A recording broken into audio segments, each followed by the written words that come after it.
राम भारद्वाज आपका स्वागत करता हूं आपकी शानदार जानदार जबरदस्त हिंदी कक्षा में, जहां पर आज हम लोग संज्ञा अध्याय के अंतर्गत पांचवें महत्वपूर्ण भेद, जिसका नाम है भाववाचक संज्ञा, जो सभी संज्ञाओं में सबसे ज्यादा इंपॉर्टेंट है। अगर एग्जामिनर से ये बात कही जाए कि भाई तुमको एक प्रश्न देना है संज्ञा से, तो मैं लिख करके देख सकता हूं कि 99.99999% वह भाववाचक संज्ञा से ही प्रश्न को उठाएगा। तो भाववाचक संज्ञा को थोड़ा गंभीरता के साथ डिस्कस कर लेना जरूरी है। ये बहुत परीक्षा की दृष्टि से आवश्यक है। आपका स्वागत है, आपका वंदन है, आपका अभिनंदन है। जल्दी से आप लोग आ जाइए, फिर हम आज के सेशन की शुरुआत करते हैं जी। आज जो क्लास का टाइटल है वो गलत डला हुआ है, वो किन्हीं कारणों से। तो ऐसा हो जाता है कई बार ना, ऐसा नहीं मानना चाहिए कि भाई ये गलत क्यों लिखा हुआ है, ये बाद में सही हो जाएगा, ठीक है। क्योंकि जो हमारे तकनीकी सहायक लोग हैं, जो बैक स्टेज पर खड़े होकर काम करते हैं हमारे लिए, तो उनके पास भी काम का बोझ कई बार ज्यादा हो जाता है, तो उसमें भूल भुलावल में आदि में चीजें हो जाती हैं। आपका स्वागत, आपका वंदन, आपका अभिनंदन जी। जल्दी से आप लोग आ जाइए, बड़े धीरे धीरे आ रहे हो, फटाफट आओ। फिर आज के शानदार सेशन को हम लोग शुरू करते हैं, ठीक है। हमारा टॉपिक चल रहा है मेरे प्यारे, हमारा टॉपिक चल रहा है संज्ञा। क्या चल रहा है? हमारा टॉपिक चल रहा है समधनज्ञा संज्ञा। संज्ञा को ही क्या कहा जाता है? संज्ञा को ही नाउन कहा जाता है। क्या कहा जाता है? नाउन कहा जाता है। तो हमने अभी तक इसके सारे भेदों की चर्चा कर ली है। बिल्कुल, पहले आप आ जाइए, क्योंकि मैं देख रहा था कि क्लास को ज्वाइन करने में थोड़ी सी देर हो रही थी, बट कोई दिक्कत, कोई समस्या वाली बात नहीं है जी। Good morning guys, good morning. आइए, कैसे हो मेरे शेरों? और जब मैं शेरों बोलता हूं तो उसमें पुल्लिंग स्त्रीलिंग दोनों आ जाते हैं, ठीक है। आशा कर रहा हूं आपको बहुत मजा आ रहा होगा मेरे साथ, और चीजों को बहुत बेहतर ढंग से आप समझ पा रहे होंगे, देख पा रहे हैं।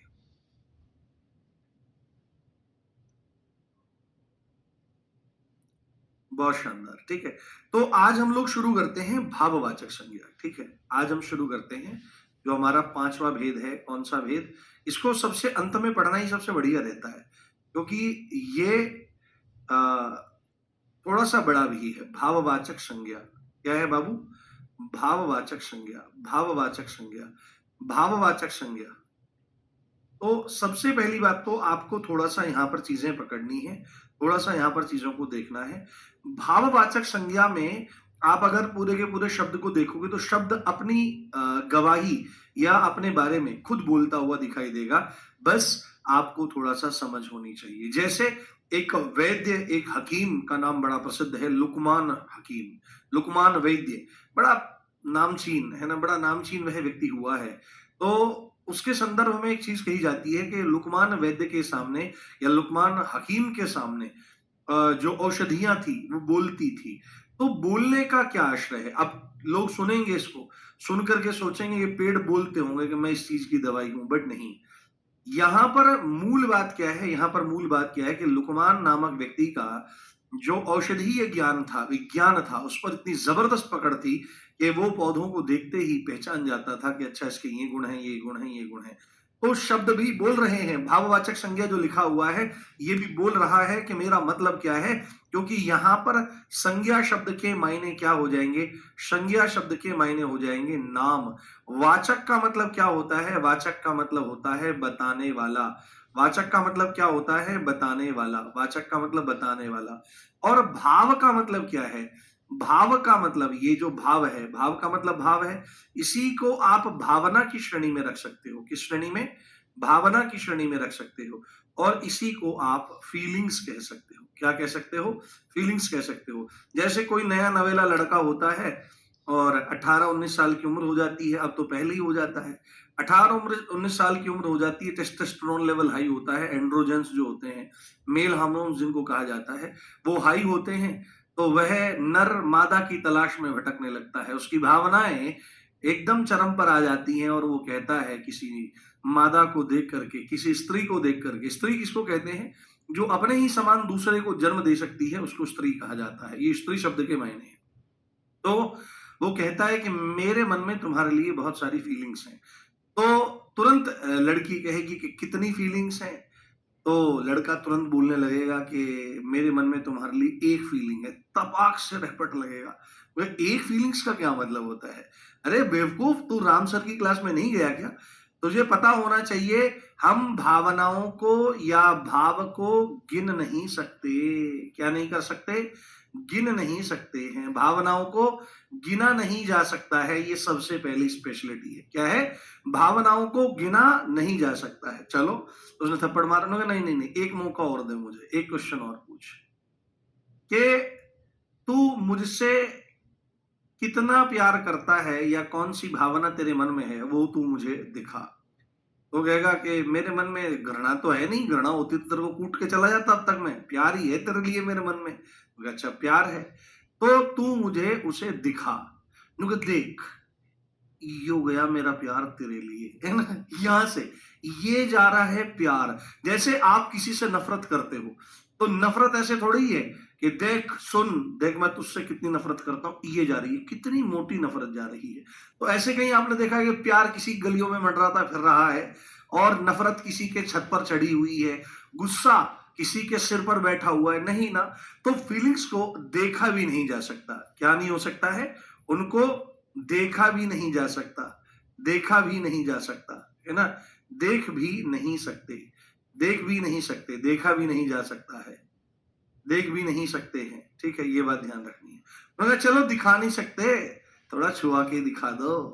तो उसने कहा ठीक है, आंख बंद कर, जोड़े में हाथ गिर। उन्होंने कहा जोड़ा मतलब इन द सेंस, जोड़ा मतलब थैला, जोड़े में हाथ गिर। उन्होंने कहा जोड़े में हाथ गिर। उन्होंने कहा यू क्या है? उन्होंने कहा यू मेरा प्यार है। ये हाथ में कैसा आ गया? उनको छू सकते हैं? नहीं छू सकते, फिर थप्पड़ लगेगा, तो कुछ और ही कर रहा है। तो स्थितियां यहां पर अलग हो जाएंगी कि जिनको हम देख नहीं सकते, जिनको हम गिन नहीं सकते, जिनको हम छू नहीं सकते। आप इनको छू नहीं सकते हो, छू नहीं सकते हैं, छू नहीं सकते हैं। इनको छुआ भी नहीं जा सकता है, फीलिंग्स को छुआ भी नहीं जा सकता है। तो मास्टर जी होता क्या है फिर? न गिन सकते कोई, अगर मतलब गिनने का मतलब क्या है कि आज फिर तुम पे प्यार आया है। कितना प्यार आया? 1 क्विंटल प्यार आया। भेज दो मेरी तरफ।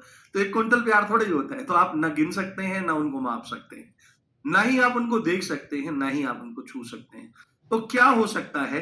तो भावनाओं के संदर्भ में यहां पर एक बात आएगी, महसूस कर सकते हैं। क्या कर सकते हैं? महसूस कर सकते हैं, है ना? क्योंकि फीलिंग है तो फील कर सकते हैं, महसूस कर सकते हैं, महसूस कर सकते हैं। तो भावनाओं को केवल महसूस किया जा सकता है। यह संदर्भ आपको बहुत अच्छे से ध्यान रखना है। और क्योंकि फीलिंग है तो फीलिंग को क्या किया जाएगा? फीलिंग को फील किया जाएगा। क्या किया जाएगा? फील किया जाएगा। ये बात आपको ध्यान रखनी है। तो इस संदर्भ में अभी तक जितनी भाववाचक, क्योंकि अभी तक हमने क्या देखा था? हमने मूर्त संज्ञाएं देखी थी। मूर्त संज्ञाओं का डॉक्टर रामचंद्र के अनुसार, है ना, डॉक्टर रामचंद्र के अनुसार हमने देखा था कि मूर्त संज्ञाएं, मूर्त मतलब जो दिख सकता है, जिसको हम देख सकते हैं। जैसे आपने देखा होगा कि बहुत सारे लोग भगवान की पूजा करते हैं और भगवान को बहुत सारे लोग तो मूर्ति के रूप में उपासना करते हैं। बहुत सारे लोग निराकार ब्रह्म की उपासना करते हैं कि वह उसका कोई स्वरूप नहीं है। ठीक है, ये उसका कोई स्वरूप नहीं है। तो मूर्त से ही मूर्ति शब्द बना है। तो मूर्ति मतलब जिसको देखा जा सकता है, और अमूर्त यानी कि जो मूर्ति में नहीं है, जिसको देखा नहीं जा सकता, जिसको केवल महसूस किया जा सकता है। तो आपकी जो भाववाचक संज्ञा है ये अमूर्त संज्ञा है, अकॉर्डिंग टू डॉक्टर रामचंद्र। अदृश्य संज्ञा है। आप इनको देख नहीं सकते, गिन नहीं सकते, छू नहीं सकते, केवल और केवल महसूस कर सकते हो। तो यहां पर आपके लिए सबसे बड़ी बात है, सबसे बड़ी बात है यहां पर। तो आप क्या लिखो कि किसी, अब इसका शाब्दिक अर्थ के तौर पर ही हम यहाँ पर लिखेंगे और शाब्दिक अर्थ के स्वरूप से ही हम इसको यहाँ पर संभालेंगे। तो शाब्दिक अर्थ हमने यहाँ पर लिखा प्यारे, शाब्दिक अर्थ हमने लिखा प्यारे यहाँ पर। और शाब्दिक अर्थ में हम यहाँ पर क्या कह रहे हैं? हम यहाँ पर क्या कह रहे हैं कि किसी भाव का, किसी भाव का, किसी भाव का नाम बताने वाला, किसी भाव का नाम बताने वाला जो होता है, या वाली, है ना, वाली या वाला शब्द ले लो या संज्ञा ले लो। वाला या वाली जो होता है उसको भाववाचक संज्ञा कहा जाता है। परंतु आपको यहां पर एक कोर कॉन्सेप्ट समझना पड़ेगा। भावना में अब आपका दिमाग में आ सकता है कि भाव मतलब इक्वल टू भावना और भावना इक्वल टू फीलिंग्स, तो केवल यहां पर मोहब्बत की, घृणा की, शत्रुता की, मित्रता की इत्यादि की बात होगी तो नहीं। भाव के अंतर्गत केवल भाव नहीं है, भाव के अंतर्गत गुण भी हैं जिनको धर्म कहा जाता है। धर्म शब्द का मतलब होता है धार्यते इति धर्मः। जैसे पेपर में एक क्वेश्चन आएगा, अब आपको लगता होगा कि मास्टर जी, एक बच्चा बोल रहा था कि सर आप थोड़ा सा ज्यादा बता जाते हो फील में। बाबू एक भी चीज ज्यादा नहीं है, कोर कॉन्सेप्ट को मजबूत करने के लिए सब चीजें बताई जा रही हैं।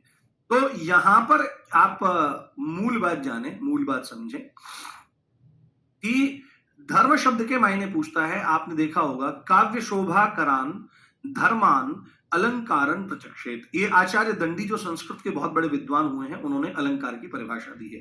तो वहां पर शब्द आता है काव्य शोभा करान, काव्य की शोभा बढ़ाने वाला। जो धर्मान धर्म है वही अलंकार कहलाते हैं। तो धर्म का मतलब पूछता है, पीवाईक्यू है, जाकर के देख लेना कि यहां पर धर्म का क्या मतलब है। क्या यहां पर हिंदू धर्म से बात हो रही है, या मुस्लिम धर्म से, या ईसाई, या सिख, या जैन, या पारसी, या बौद्ध, या अन्य अन्य जो धर्म है उनके बारे में बात हो रही है। पर यहां पर धर्म का मतलब गुण होता है। गुण मतलब कैरेक्टरिस्टिक्स, चाहे वो अच्छी हो चाहे वो बुरी हो। तो सबसे पहली बात आपको ध्यान रखनी है कि भाव के अंतर्गत भावना तो है ही है, फीलिंग्स तो है ही है, इसमें आपके गुण भी आते हैं। क्या आते हैं? गुण। गुण का मतलब यहां पर गुण धर्म जो लिखा रहता है, सब शब्द गुणों को ही धर्म कहा जाता है। और गुण का मतलब केवल गुण नहीं है, गुण का मतलब यहां पर कैरेक्टरिस्टिक है, सदगुण से नहीं है। देखो, गुण भी दो तरह के हो सकते हैं। गुण को हम सदगुण की सेंस में ही हमेशा मानते हैं, अच्छे गुणों की सेंस में मानते हैं, पर जो दुर्गुण है उनके साथ भी तो गुण है। तो सदगुण और अवगुण यानी दोनों आते हैं। तो यहां पर गुण और दोष, ये दोनों के दोनों समाहित हो जाते हैं। गुण और दोष दोनों के दोनों यहां पर आते हैं। और साथ में भाव के अंतर्गत बाबू दशा भी आती है। क्या आती है? दशा। दशा यानी कि किसी चीज की अवस्था। अवस्था जैसे शरीर की ही अवस्था आप ले लो, तो ये भी चीजें उसमें आती हैं। शरीर की अवस्था आप ले लो, जैसे बचपन, जैसे यौवन। या तो यौवन शब्द का इस्तेमाल होता है या युवावस्था का प्रयोग होता है। पेपर में ध्यान रखना, अगर लिखा होगा यौवनावस्था तो गलत लिखा होगा, यौवन और या युवावस्था। आप लिखते हैं प्रौढ़ावस्था, आप लिखते हैं वृद्धावस्था, आप लिखते हैं बुढ़ापा।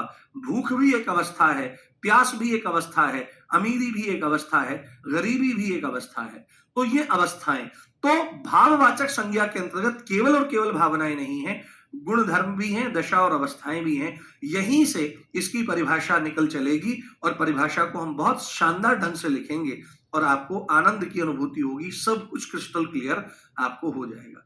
तो परिभाषा में हम क्या लिखें? परिभाषा में क्या लिखें? तो है तो संज्ञा, और संज्ञा क्या है? शब्द है। तो स्पष्ट रूप से हम लोग लिखेंगे यहां पर कि वे शब्द जिनसे, वे शब्द जिनसे किसी व्यक्ति, वे शब्द जिनसे किसी व्यक्ति या वे शब्द जिनसे किसी व्यक्ति या वस्तु के गुण, गुण को ही धर्म बोला जाएगा। ये बुक्स में बिल्कुल स्पष्ट नहीं किया गया है, कुछ कुछ बहुत अच्छी पुस्तकें हैं उनमें बहुत अच्छे से बताया गया है। गुण और गुण धर्म, जिसमें आप क्या कह सकते हो? दशा। दशा को ही अवस्था कहते हैं। दशा कि क्या दशा हो गई है तुम्हारी, क्या अवस्था हो गई है। और व्यक्ति या वस्तु के गुण, दशा और भावनाओं,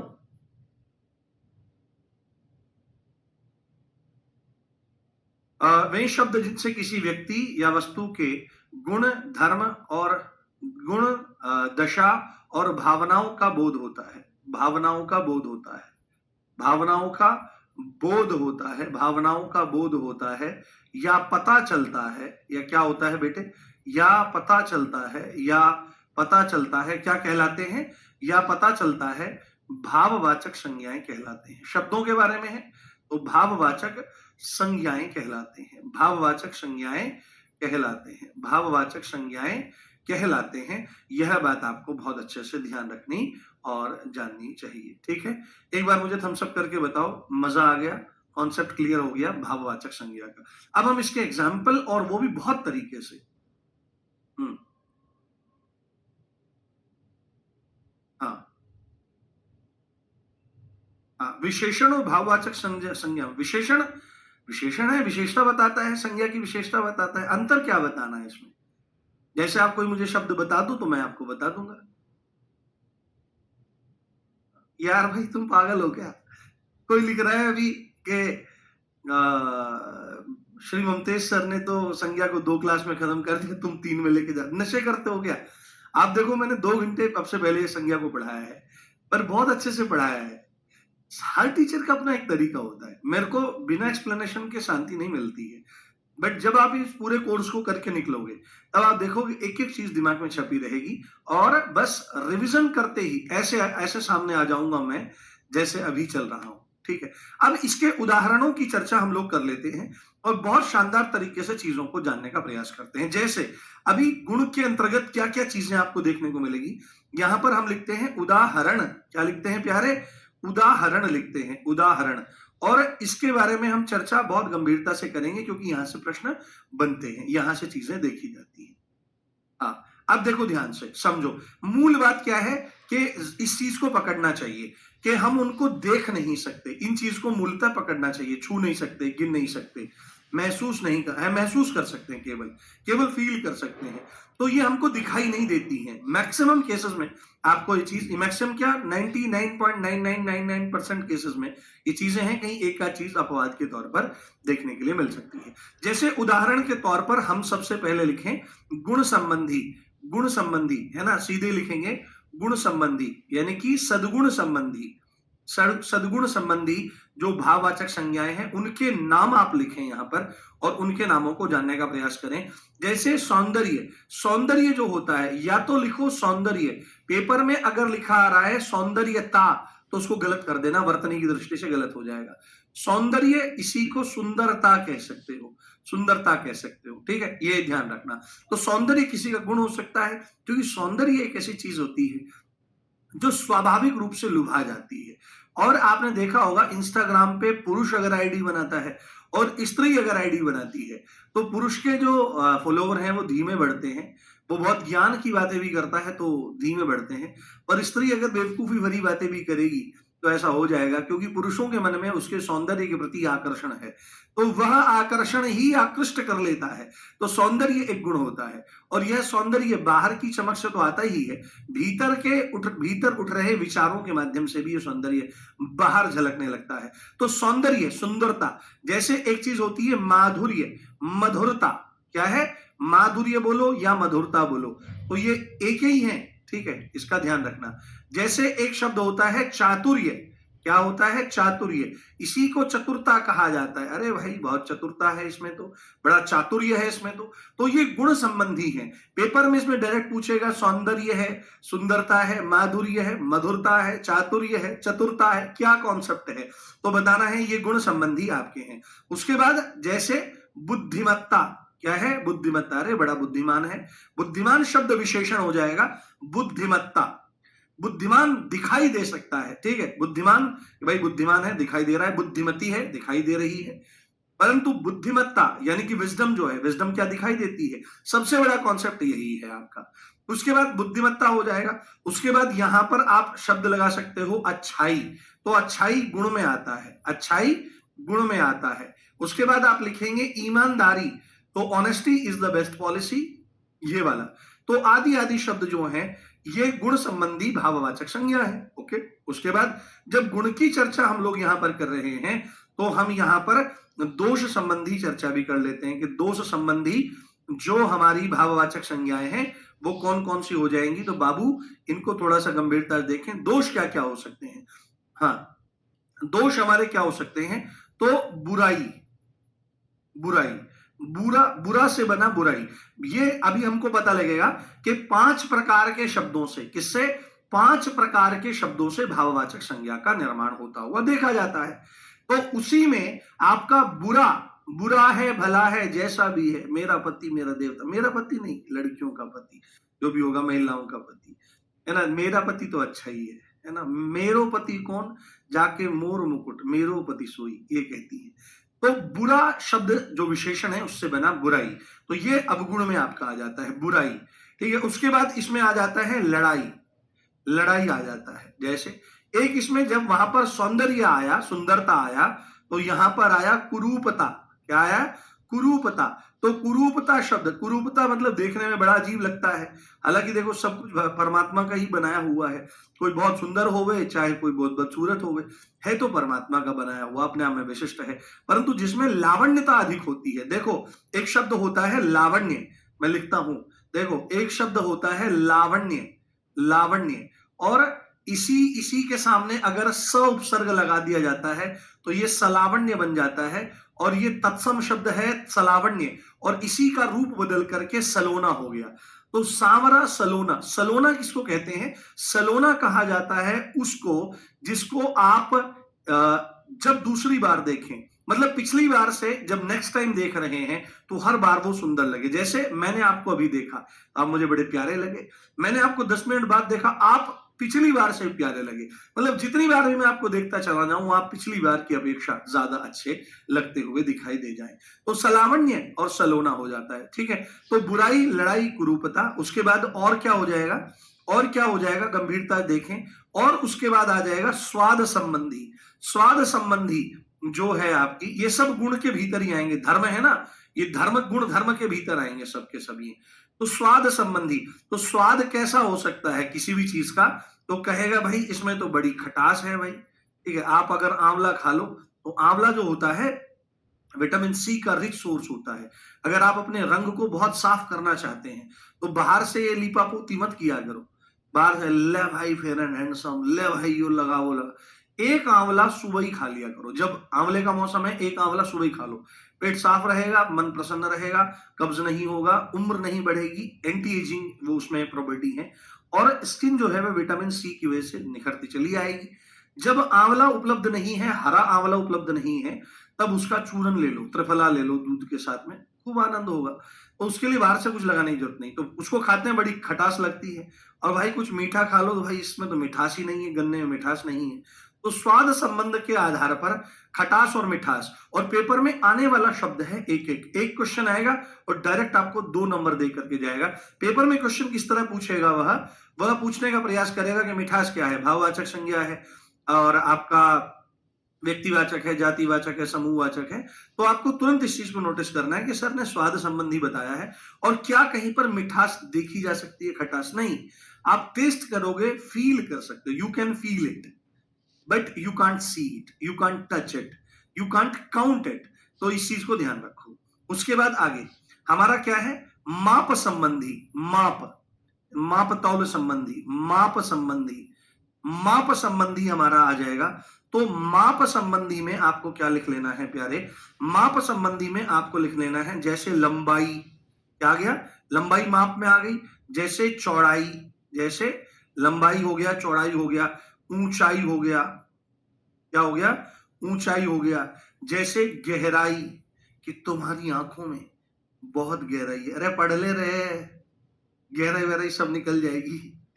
हाँ, माप संबंधी, तो लंबाई, चौड़ाई, ऊंचाई, गहराई, तो ये सब चीज क्या है, ये माप संबंधी आपकी क्या है, भाववाचक संज्ञाएं हैं। आगे बढ़ते हैं, आगे देखने का प्रयास करते हैं। उसके बाद आ जाती है विषय संबंधी, बहुत इंपॉर्टेंट है, पेपर में डायरेक्ट दे करके पूछेगा, विषय संबंधी। विषय, तो विषय जो होते हैं, जितने भी विषयों के नाम होते हैं वो भाववाचक संज्ञा होते हैं, ठीक है, क्योंकि वो ऐसे तो दिखाई थोड़ी देते हैं।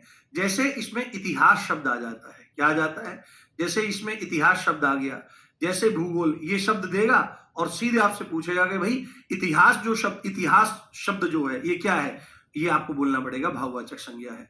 इतिहास कहीं दिखाई थोड़ी देता है, महसूस होता है, और विषयों के नाम से आप इसको याद रख सकते हो। तो इतिहास है, भूगोल है, रसायन शास्त्र है, रसायन विज्ञान जिसको कहा जाता है। ऐसे ही आप दर्शन शास्त्र लिख सकते हो, क्या लिख सकते हो लाला, दर्शन शास्त्र लिख सकते हो, दर्शन शास्त्र आपके माध्यम से लिखा जा सकता है, गणित आपके माध्यम से लिखा जा सकता है, आदि आदि, भौतिक विज्ञान, भौतिक शास्त्र आदि। तो विषयों के जो नाम होते हैं वह भी आपके क्या होते हैं, विषयों के नाम भी आपके भाववाचक संज्ञा होती है। समझ में आ रहा है, वर्कशीट, हाँ हाँ, माप, माप मतलब जो हम माप करते हैं, मीजरमेंट, तो मीजरमेंट संबंधी जितने भी शब्द होते हैं, माप मतलब मीजर करना, माप मतलब मीजर, मीजर करते हैं ना, मीजर, हाँ, मीजर किया जाता है। एक मिनट।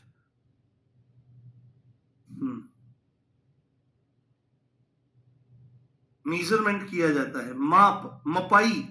एक तो होती है मपाई, तो लंबाई, चौड़ाई, गहराई, ऊंचाई। तो माप, लंबाई को क्या करते हैं, मापते हैं, तो लंबाई को माप लो। चौड़ाई जो है वो भी मापी जाती है, ऊंचाई जो है वो भी मापी जाती है, गहराई जो है वो भी मापी जाती है। तो माप संबंधी जो है वो सब इसमें आपकी आ जाएंगी। माप एक होती है, माप एक होती है तौल।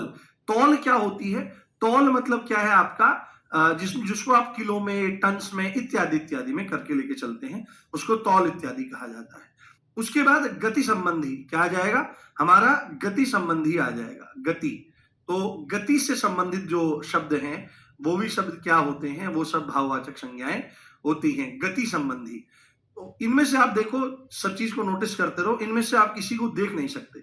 अब आप लिखोगे कि सर इतिहास को तो हम देख सकते हैं, लिखा रहता है। अरे भाई, वो इतिहास को शब्दों में लिखा गया है, आप शब्दों को देख पा रहे हो, आप वर्णों को देख पा रहे हो, क्योंकि वर्ण भाषा की सबसे छोटी इकाई और लिखित रूप है। आप पुस्तक को देख रहे हो, इतिहास नहीं देख पा रहे हो। ठीक है, आप अगर, सर हम तो टीवी में देखते हैं, आप धारावाहिक देख रहे हो इतिहास पर आधारित, ये चीज ध्यान रखिए। तो गति संबंधी में क्या आ जाएगा, गति संबंधी में जैसे सुस्ती पूछेगा, सीधे सुस्ती क्या है, आपसे पूछेगा फुर्ती, तो फुर्ती जो शब्द होता है, तो फुर्ती ऐसे भी लिख देते हैं कुछ लोग ऐसे भी लिख देते हैं फुर्ती, तो दोनों ठीक है, अनुकूलता है। तो सुस्ती और फुर्ती ये शब्द आपके क्या कहलाएंगे, सुस्ती और फुर्ती, ये भी आपकी भाववाचक संज्ञा हो जाएगी। उसके बाद आगे जो आपको ध्यान रखना है, आगे जो आपको समझ लेना है, अब अवस्था संबंधी हम लोग बात करेंगे। अवस्था या इसी को दशा, अवस्था कोई दशा कहा जाता है, तो अवस्था या दशा संबंधी, अवस्था या दशा संबंधी, अवस्था या दशा संबंधी। क्योंकि हमने क्या देखा था, आप देखो कि भाव के अंतर्गत दशा और अवस्था भी है, गुण धर्म भी है, गुण दोष इत्यादि सब है, और भावनाएं भी हैं, भाव और भावनाएं भी आपकी यहां पर जाती है। ठीक, तो अवस्था संबंधी में आपको क्या बोलना पड़ेगा, अवस्था संबंधी में जैसे आपने बोला बचपन, है ना, बचपन आपने बोला, जैसे आपने बोला बचपन बोल दिया, जैसे आप यहां पर बोल रहे हो यौवन, ठीक है, यौवन, यौवन शब्द बोला, यहां पर अलग से मैं लिख देता हूं यौवन शब्द, जिससे आपको याद भी होता चला जाए। ये यौवन है और इसी को जौबन कहा जाता है।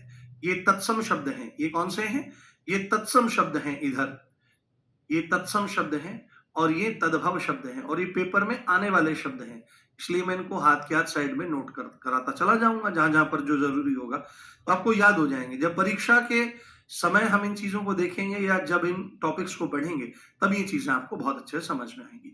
तो बचपन हो गया, यौवन हो गया, उसके बाद आपका यौवन को ही युवावस्था बोलते हैं, यौवन को ही युवावस्था बोला जाता है। इसी अब आगे जाएंगे हम, तो यहां पर आ जाएगा हमारा वृद्धावस्था, क्या आ जाएगा, वृद्धावस्था, वृद्धावस्था, वृद्धावस्था को ही बुढ़ापा बोला जाता है। तो ये शरीर की अवस्थाएं हैं बाबू, ये शरीर की अवस्थाएं हैं। तो अवस्थाएं क्या हैं आपकी, हाँ, तो बचपन, यौवन, युवावस्था, वृद्धावस्था, बुढ़ापा।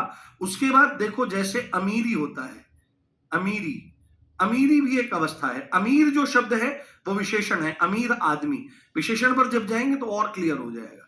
गरीब एक विशेषण है, गरीब आदमी संज्ञा के लिए प्रयोग हो रहा है। अमीरी जो है वो एक अवस्था है। भाई कैसी अवस्था में हो, भाई अमीरी में है।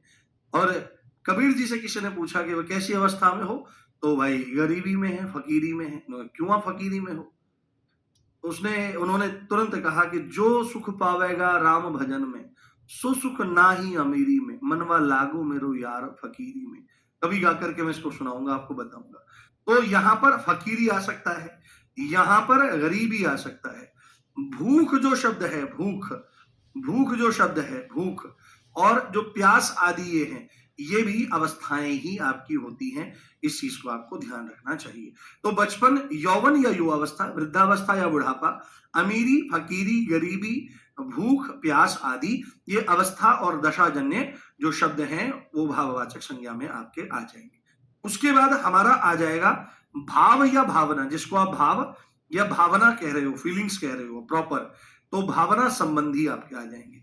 तो भावना संबंधी में क्या क्या चीज आ सकती है आपकी, तो भावना संबंधी में आपका सबसे पहले जो जरूरी है, जो परीक्षा की दृष्टि से बहुत जरूरी है, उसमें प्रेम आता है। पूछता है प्रेम, तो प्रेम जो है काफी इंपॉर्टेंट है, पूछ लेता है कि प्रेम शब्द क्या है। तो प्रेम शब्द में आपका भाववाचक संज्ञा है। उसके बाद एक लोभ शब्द आता है, लोभ, लोभ शब्द, ये बहुत पूछा जाता है, अलग अलग राज्यों की परीक्षाओं में भी ये खूब आया है कि लोभ क्या है। तो लोभ हमारे मन का एक भाव है, हमारे मन की एक भावना है, ठीक है, एक भावना है, एक फीलिंग है। लोभ क्या होता है कि अपने अधिकार की जो वस्तु नहीं होती, चाहे वस्तु, चाहे संपत्ति, चाहे रुपया, पैसा, जमीन, जायदाद, उसको जब अपने अधिकार में लाने की भावना हमारी हो जाती है तो उसको लोभ कहा जाता है, ठीक है, उसको लोभ कहा जाता है। उसके बाद प्रेम है, उसके बाद यहां पर क्या आ जाएगा आपका, प्रेम, लोभ, घृणा, जिसको घिन कहते हैं, ईर्ष्या, ये भी आपका आ जाएगा, ईर्ष्या आ गया आपका। उसके बाद आपका दया, दया भी एक भावना है, करुणा भी एक भावना है। उसके बाद आपका क्या आ जाएगा, प्रेम, लोभ, घृणा, ईर्ष्या, दया। अब यहां पर मित्रता, जो दोस्ती होती है, यह भी एक भावना होती है। इसके उलट शत्रुता भी एक भावना होती है। क्या? शत्रुता, दुश्मनी भी एक भावना होती है, भाव होता है, एक भावना होती है, शत्रुता हो गई। उसके बाद मूर्खता भी एक क्या है, मूर्खता, मूर्खता भी एक भावना के अंतर्गत आती है। आदि आदि शब्द भाव और भावनाओं में आते हैं। तो ये हमने उदाहरण देखे कैटेगरी वाइज, इनको हमने देखा कैटेगरी वाइज, आपने यहां पर कैटेगरी वाइज चीजों को समझा। अब मैं कुछ अन्य जो परीक्षा की दृष्टि से जरूरी है, ये तो हमने कैटेगरी वाइज समझा, इसके अलावा भी मैं कुछ शब्दों को आपको बताना चाहता हूं जो पेपर की दृष्टि से बहुत ज्यादा जरूरी है। मैं चाहता हूं, हाँ, वर्णमाला, वर्णमाला इत्यादि के लिए ना हम प्रैक्टिस सेशन चलाएंगे बाबू। हाँ, अभी मैं विचार कर रहा हूं उसके लिए। आपके पास कोई ना कोई पुस्तक जरूर होगी, और उस पुस्तक में एक बच्ची का कल कमेंट आया, मेरा इतना दिल खुश हो गया उसको पढ़ करके। वो बच्ची कह रही थी कि सर पहले मैं वर्णमाला से प्रश्न लगाती थी तो एक भी प्रश्न मैं सही नहीं कर पाती थी, बट अब की स्थिति यह है कि मैंने 300 से ज्यादा प्रश्न वर्णमाला के लगाए और एक भी गलत नहीं हुआ, एक भी गलत नहीं हुआ। तो ये बहुत अच्छी बात है, आप इतनी गंभीरता से पढ़ रहे हैं, इसमें आप ही धन्यवाद की पात्र हैं। ठीक है, ठीक है, चलो आगे बढ़े। अब मैं आपको कुछ अन्य, इसमें यहां पर एक पॉइंट लिखो जिनको मैं क्रम से लिख दूंगा, ये अन्य महत्वपूर्ण भाववाचक संज्ञाएं, अन्य महत्वपूर्ण, अन्य महत्वपूर्ण भाववाचक संज्ञाएं। हमारा लक्ष्य है 37/37। फिर कक्षाएं 2-4 फालतू हो जाएं तो उससे कोई फर्क नहीं पड़ता है, पेपर में 37 में 37 आने चाहिए।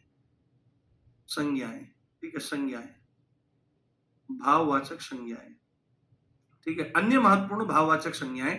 तो इनको मेरे साथ में आप लिखना शुरू करो, आप लिखना शुरू करो। जैसे इसमें हम लिखते हैं यहां पर, जैसे हम लिखते हैं यहां पर फेरा, वो सीधे पूछेगा फेरा शब्द क्या है, तो आपको बोलना पड़ेगा फेरा भाववाचक संज्ञा है। जैसे अब बार बार वो नहीं लिखते, इसमें हम लिखते हैं, एक शब्द आता है भिड़ंत। भिड़ंत शब्द जो होता है, जैसे वाहनों की भिड़ंत हुई, तो भिड़ंत क्या है, भिड़ंत जो है वह भाववाचक संज्ञा है। ध्यान से देखना, और प्रीवियस ईयर को जाकर के देखना, आप जितने भी किसी भी परीक्षा का प्रीवियस ईयर लगा के देखना, चाहे तो यूपी पुलिस के जितने भी एग्जाम होते हैं, एसआई, एएसआई, कांस्टेबल वगैरह कुछ भी, या टीचिंग एग्जाम्स होते हैं, कहीं पर भी जहां हिंदी आती है वहां पर इनको लगा करके देखना, आपका प्रश्न गलत नहीं होगा। ठीक है, इसको ध्यान रखें। भिड़ंत हो गया। उसके बाद हमारा खपत एक शब्द आ जाता है, खपत, खपत शब्द आ जाता है। खपत के बाद अपनापन शब्द आ जाता है। क्या आ जाता है? अपनापन शब्द आ जाता है। अपनापन के बाद हमारा सजावट शब्द आ जाता है। कौन सा आ जाता है? थोड़ा सही से लिखता हूं उसको मैं, सजावट शब्द आ जाता है। सजावट, सजावट शब्द आ जाता है, बड़ा प्यारा शब्द है सजावट। तो सजावट, और काफी जरूरी भी है, इसको मैं हाईलाइट कर देता हूं, ये काफी जरूरी भी है। आपको लगेगा कि क्यों ही ये इतना जरूरी होने लगा, क्यों ही ये इतना जरूरी रहने लगा। उसके बाद सजावट है तो घबराहट है, घबराहट है, चिल्लाहट है, चिल्लाहट, चिल्लाना से चिल्लाहट बना, सजावट, घबरा, घरबाहट हो गया है, तो घबराहट, घबराहट, घबराहट हो गया। उसके बाद हमारा हो जाएगा बपौती, बाप से बना बपौती, बाप से बना बपौती, बहुत जरूरी है। डायरेक्ट पूछता है कि बपौती में जो है वो आपकी कौन सी संज्ञा है, तो आपको बताना पड़ेगा भाववाचक संज्ञा है। ठीक है, भाववाचक संज्ञा है। उसके बाद यहां पर आपको बोलना है मनौती, मनौती, मनौती, जैसे मनौती मांगते हैं ना कि हमारी मनौती पूरी हो जाए, मन से बना मनौती। तो उसके बाद है हमारा यहाँ पर समझौता। तो समझौता होता है, ये भी भाववाचक संज्ञा आपका होता है। हाँ, कड़वाहट बिल्कुल हो सकता है क्योंकि स्वाद संबंधी है, बिल्कुल हो सकता है, कोई दिक्कत नहीं। पर ये वो है, ऐसे तो हमारे पास सैकड़ों शब्द हो सकते हैं जो भाववाचक संज्ञाएं हैं, परंतु परीक्षा की दृष्टि से जो जरूरी है उसको ही हम लोग देखेंगे, उसको हम देखने का प्रयास करेंगे। एक शब्द होता है भुलोवल, यानी भूल जाना, भूल से भुलोवल बना। उसके बाद ये काफी जरूरी है, इसको ध्यान रखिए। ये सारे महत्वपूर्ण हैं, इनमें ये और भी ज्यादा महत्वपूर्ण है। भुलोवल हो गया, भुलोवल के बाद हो जाएगा कालापन।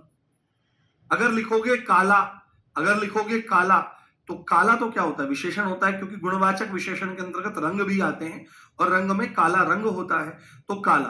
पर कालापन, कालापन भाई कैसा कालापन है, तो कालापन जो है, हाँ, इंसानियत, मनुष्यत्व और मानवता, ये सब एक ही है, बिल्कुल ये सब हो जाएंगे। मित्रता तो हम देख ही आए हैं। उसके बाद यहां पर शब्द आ जाएगा गुरुत्व, गुरुत्व शब्द आ जाएगा, गुरुत्व शब्द आ जाएगा।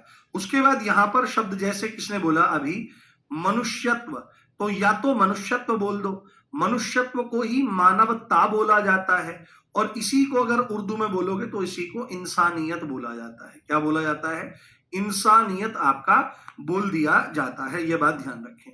उसके बाद एक शब्द होता है गौरव, ठीक है, गौरव, और इसी का उल्टा क्या होता है, लाघव होता है। ये बहुत इंपॉर्टेंट है। गौरव शब्द आए तो गुरु से गौरव बनता है, गौरव का मतलब बड़ा, ऊंचा, और लाघव का मतलब छोटा और नीचा।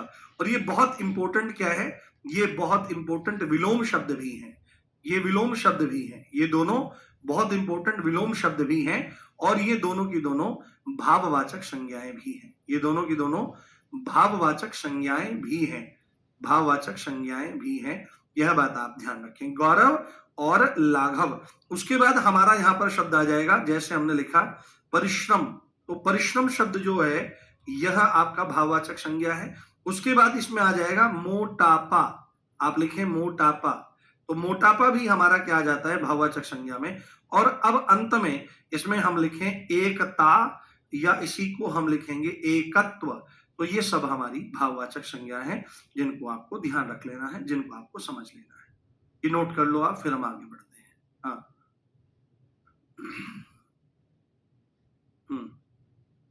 रोना, रोना क्या होता है, जिस भी शब्द के अंत में ना लगा होता है, ना लगा होता है, रोना। तो रोना क्या है, ना पहचान होती है, नाना नाना नारे।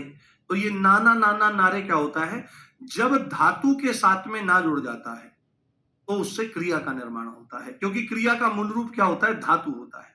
ये ध्यान रखें आप, इसको नोट करो, इसको नोट करो आप लोग।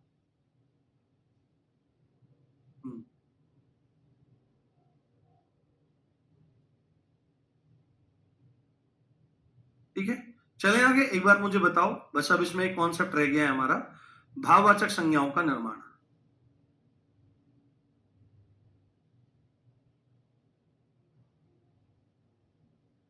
एक बार बताओ मुझे प्लीज, इज एवरीथिंग क्लियर?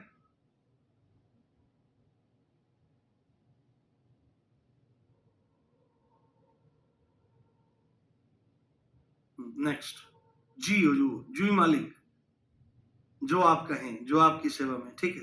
अब यहां पर आप लिखो, सबसे इंपॉर्टेंट पॉइंट है भाववाचक संज्ञा। भाववाचक संज्ञा एक तरफ, बाकी संज्ञा एक तरफ। भाववाचक संज्ञाओं का निर्माण, भाववाचक संज्ञा का निर्माण, भाववाचक संज्ञा का निर्माण, इनका निर्माण भी होता है बाबू, बनती है ये। तो इसको ध्यान रखना है कि वैसे तो कई जगह लिखा रहता है, कई सारी पुस्तकों में लिखा रहता है कि 6 प्रकार के शब्दों से भाववाचक संज्ञा का निर्माण होता है, परंतु हमको पीएचडी नहीं करनी है हिंदी पे। हमको 37/37 प्रश्न सही करने हैं, 37 में 37 प्रश्न सही करने हैं हिंदी में, यूपी पुलिस कांस्टेबल के अंतर्गत। तो यहां पर हम उन चीजों को विशेषकर देखने का प्रयास करेंगे और जानने का प्रयास करेंगे। तो परीक्षा की दृष्टि से जो चीज जरूरी है उसको हम देखेंगे, और जिनको आयोग मानते हैं। तो यहां पर ध्यान देना है कि भाववाचक संज्ञाओं का निर्माण, ये पॉइंट आप लिख लो, भाववाचक संज्ञाओं का निर्माण, भाववाचक संज्ञाओं का निर्माण, बहुत इंपॉर्टेंट अब लिख रहा हूं मैं, यहां से ये प्रश्न पूछा जाता है। ये 5 प्रकार के शब्दों से, 5 प्रकार के शब्दों से, 5 प्रकार के शब्दों से होता है, 5 प्रकार के शब्दों से होता है, 5 प्रकार के शब्दों से होता है। ये कॉन्सेप्ट आप ध्यान रख लेना, ये आप समझ लेना कि 5 प्रकार के शब्दों से भाववाचक संज्ञा का निर्माण होता है। जैसे सबसे पहले अगर हम यहां पर लिखने लगे तो सबसे पहले किससे होता है, तो आप यहां पर लिखो जातिवाचक संज्ञा से भाववाचक संज्ञा का निर्माण। जो जातिवाचक संज्ञा होती है, जातिवाचक संज्ञा से भाववाचक संज्ञा का निर्माण। भाववाचक संज्ञा, भाववाचक संज्ञा का निर्माण। जातिवाचक संज्ञा से भाववाचक संज्ञा का निर्माण, जातिवाचक संज्ञा से भाववाचक संज्ञा का निर्माण। तो इनको हम एक तरफ से देखते जाएंगे, एक तरफ जातिवाचक संज्ञा रहेगी और राइट साइड में हमारी भाववाचक संज्ञा रहेगी। हाँ, आवाज कैसी आ रही है, कैसी आवाज आ रही है? मैं सब करवाऊंगा बेटे, आपको चिंता मत करो, आप गंभीरता से पढ़ते चले जाओ, गंभीरता से देखते चले जाओ। देखो ऐसे तो इतने सारे प्रश्न आपके मन में उठ सकते हैं, कुछ बच्चे 1-2 क्वेश्चन पूछ रहे हैं, तो उनसे पार पाना संभव नहीं होगा। कभी आपको विशेषकर हिंदी पढ़ाएंगे, अभी तो परीक्षा के लिए विशेषकर आपको हिंदी पढ़ाएंगे। अगर आपको हिंदी साहित्य विशेष पढ़ना है तो मेरे द्वारा हर रविवार को पढ़ाया जा रहा है, आप उसको जरूर पढ़ें। एक भी प्रश्न साहित्य में बाहर नहीं जाएगा। साहित्य सागर नाम से सीरीज चल रही है, 7 रविवारों में, 7 संडेज में हम पूरे के पूरे साहित्य को खत्म कर रहे हैं। 2 साहित्य क्लास मैंने करवा दी है, उसमें आप उन क्लासेस को जरूर देखें। RWA मेन चैनल पर प्लेलिस्ट बनी हुई है साहित्य सागर सीरीज के नाम से। ना मजा आ जाए और क्वेश्चन बाहर जाए तो फिर देखो। तो जैसे भाववाचक संज्ञा है, हमने लिखा यहां पर पंडित, तो पंडित से क्या बनेगा, पंडित से बनेगा, कलर चेंज कर लेते हैं, पंडित से बनेगा पंडिताई। तो पंडिताई जो है वह भाववाचक संज्ञा है, राइट साइड में भाववाचक संज्ञा हमारी है। उसके बाद जैसे हम यहां पर लिखने लगे लड़का, जैसे हम यहां पर लिखने लगे लड़का, तो लड़का से बनेगा लड़कपन, ठीक है, लड़का से बनेगा लड़कपन। इन चीजों को आप देखते चले जाएं, इन चीजों को आप समझते चले जाएं। पंडित, लड़का, उसके बाद आपका यहां पर आ जाएगा दास। तो दास जातिवाचक संज्ञा है, इससे बनेगा दासत्व, या आप दासता कह सकते हो कि भाई ये इसकी दासता स्वीकार कर रहा है। उसके बाद हमारा इसमें आ जाएगा गुरु। तो गुरु शब्द जो है, गुरु से बन जाएगा गुरुत्व बन जाएगा, या गुरु से ही गौरव बन जाता है, गुरु से ही क्या बन जाता है, गौरव, हमारा गौरव शब्द बन जाता है। गौरव मतलब ऊंचा, गौरव मतलब ऊंचा आपका हो जाता है, ये ध्यान रखें आप। हाँ,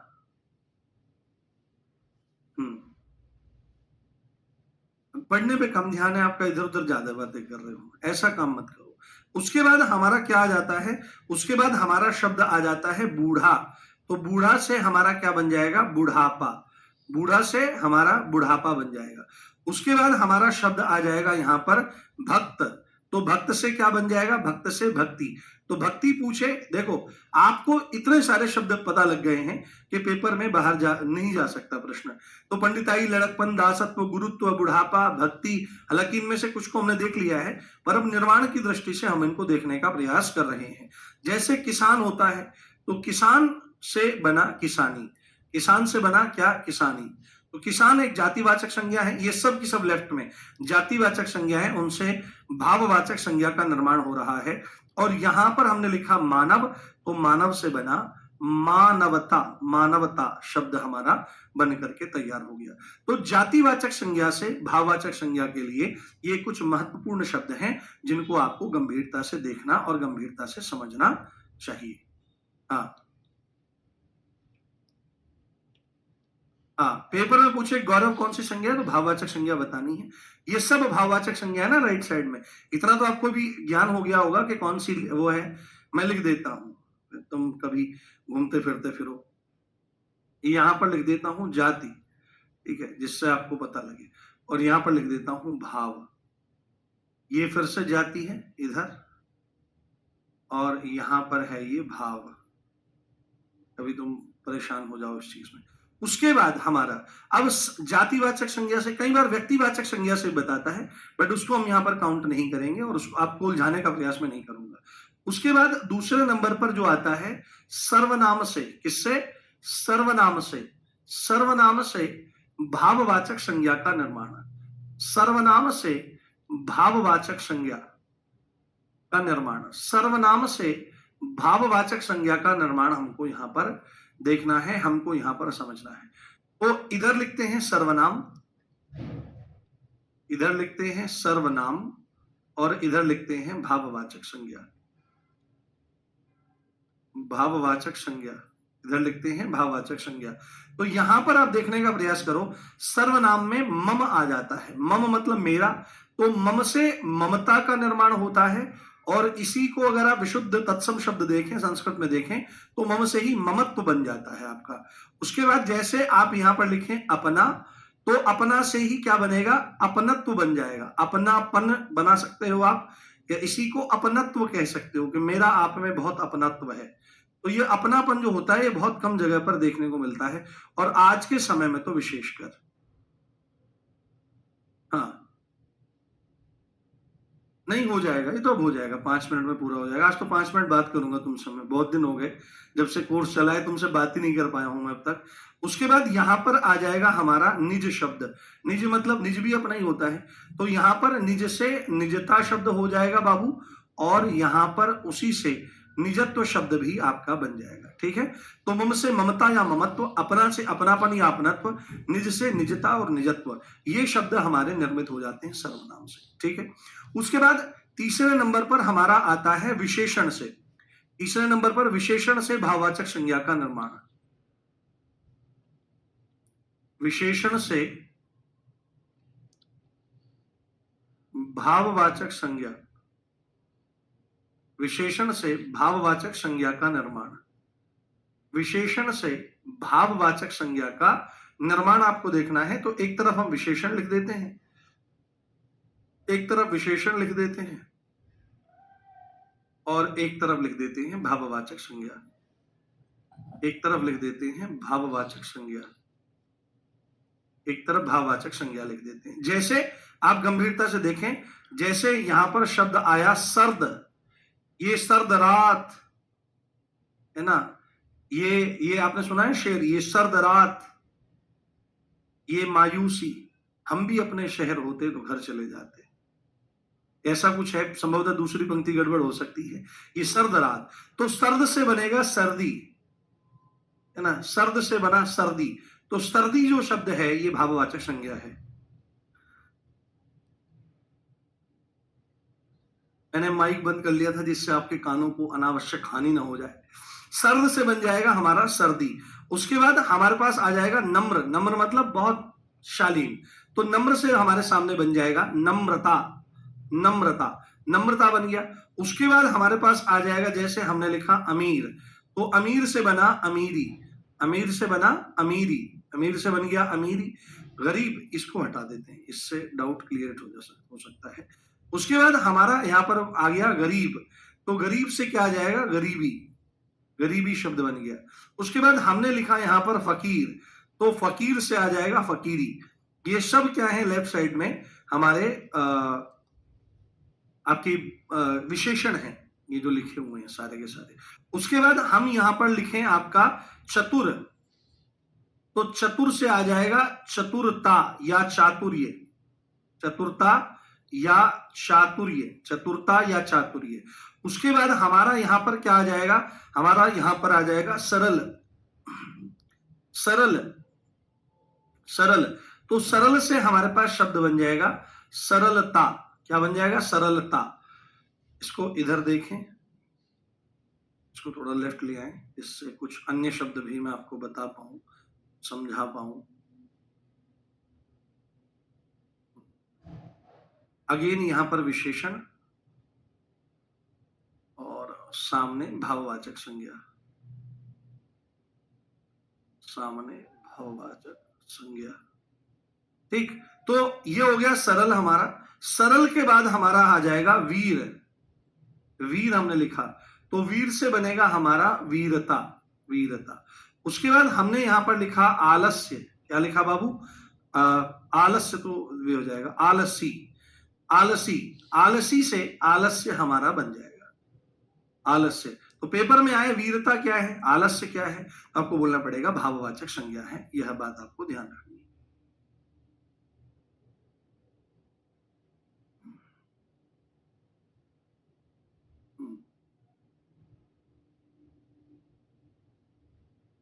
देखो मैं आपको एक बात बताता हूं छोटी सी, वह ये है, वह ये है, हाँ हाँ, चतुरता चातुर्य हो सकता है, हाँ चतुरता ज्यादा सही है।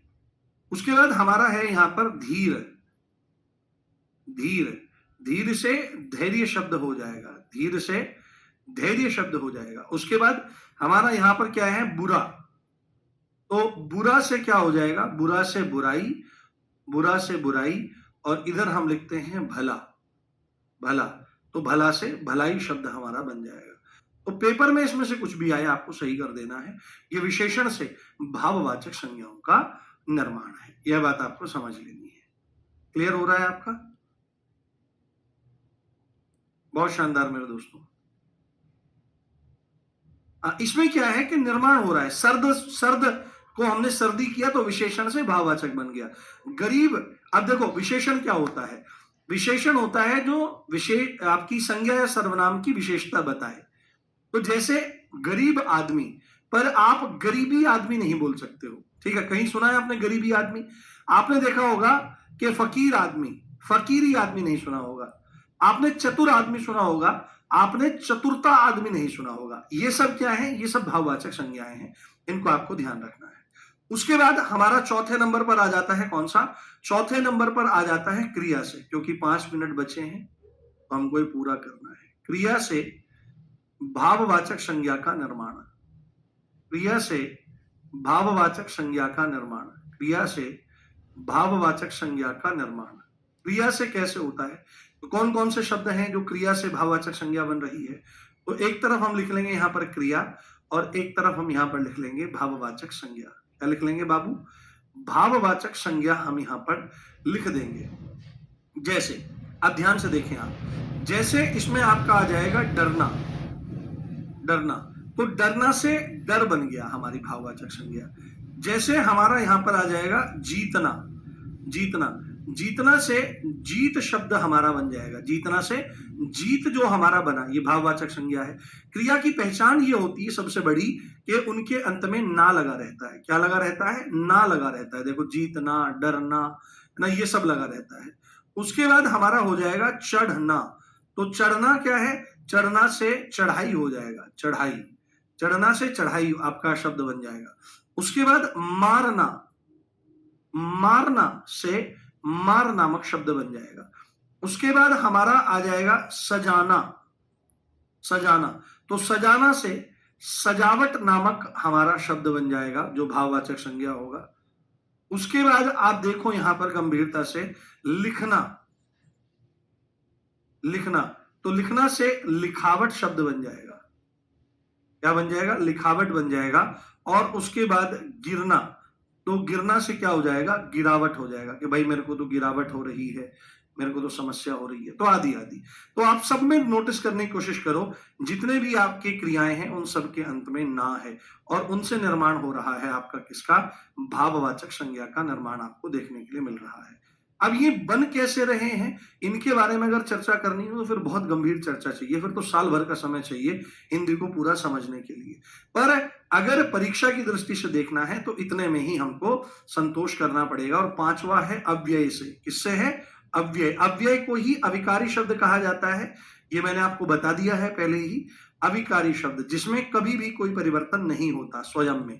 तो अव्यय से क्या है? अव्यय से भाववाचक संज्ञा का निर्माण, अव्यय से भाववाचक संज्ञा का निर्माण, अव्यय से भाववाचक संज्ञा का निर्माण। ये थोड़ा ध्यान रखें। जैसे एक तरफ लिखा है अव्यय, एक तरफ लिखा है अव्यय, और सामने लिखा है भाववाचक संज्ञा, सामने लिखा है भाववाचक संज्ञा। तो इसमें बहुत जरूरी आपका आ जाता है, जैसे दूरी, दूर आ जाता है, दूर, दूर, तो दूर से हमारा बन जाएगा दूरी, दूर से क्या बन जाएगा? दूरी शब्द हमारा बन जाएगा। बिल्कुल 2 मिनट बचे हैं हमारे पास। उसके बाद जैसे हमने यहां पर लिखा समीप, तो समीप से बन जाएगा सामीप्य। क्या बन जाएगा? सामीप्य, या समीपता, या समीपता, सामीप्यता नहीं होगा, इस चीज का ध्यान रखना। उसके बाद हमारे पास आ जाएगा सम, सम, तो सम से बन जाएगा समता। उसके बाद हमारा शब्द आ जाएगा निकट। निकट को थोड़ा ध्यान रखना है, जरूरी हो सकता है, इसलिए अलग पेन से लिख देता हूं। निकट के लिए या तो निकटता शब्द आ जाएगा या नैकट्यता। नैकट्यता,